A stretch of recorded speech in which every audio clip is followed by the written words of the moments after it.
Isang isla na napapalibutan ng nagyayalong tubig.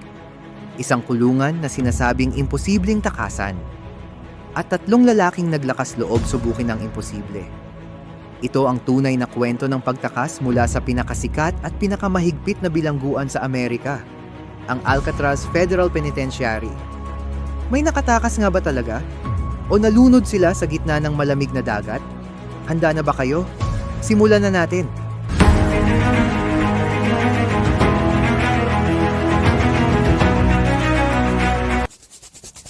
Matatagpuan sa gitna ng San Francisco Bay sa San Francisco, ang Alcatraz ay kilala bilang The Rock. Binuksan ito bilang federal prison noong 1934 at itinuring na pinakamahigpit na kulungan noong panahon nito. Ang malamig at malakas na agos ng tubig sa paligid nito ang nagsilbing natural na depensa.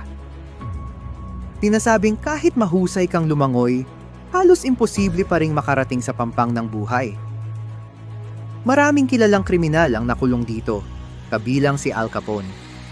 Ngunit sa kabila ng higpit ng seguridad, may tatlong lalaking nagplano ng isang matinding pagtakas.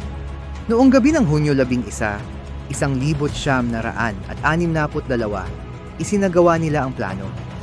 Dumaan sila sa butas sa likod ng kanilang selda, umakyat sa ventilation shaft, at nakarating sa bubong ng kulungan. Mula roon, bumaba sila patungo sa baybayin. Gumawa sila ng pansamantalang balsa mula sa mahigit 50 raincoats na kanilang tinahi at pinagdikit-dikit gamit ang init ng mga tubo ng kulungan. Bandang hating gabi, tumakay sila sa kanilang improvised raft at pumalaot sa malamig at madilim na tubig ng San Francisco Bay. At mula noon, hindi na sila muling nakita. Ayon sa opisyal na investigasyon ng Federal Bureau of Investigation, FBI, malaki ang posibilidad na nalunod ang tatlo dahil sa lakas ng agos at lamig ng tubig. May mga bahagi ng raincoat at improvised raft na natagpuan sa dagat. Ngunit walang bangkay na nakita. Noong 2013, may lumabas pang liham na umano'y mula kay Frank Morris na nagsasabing nakaligtas sila. Ngunit hindi ito napatunayang tunay. Hanggang ngayon, nananatiling isa ito sa pinakamalaking prison escape mystery sa kasaysayan ng Amerika. Isang taon matapos ang pagtakas, noong 1963,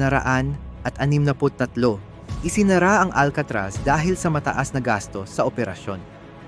Ngayon, isa na itong tourist attraction at dinarayo ng libu-libong tao taon-taon.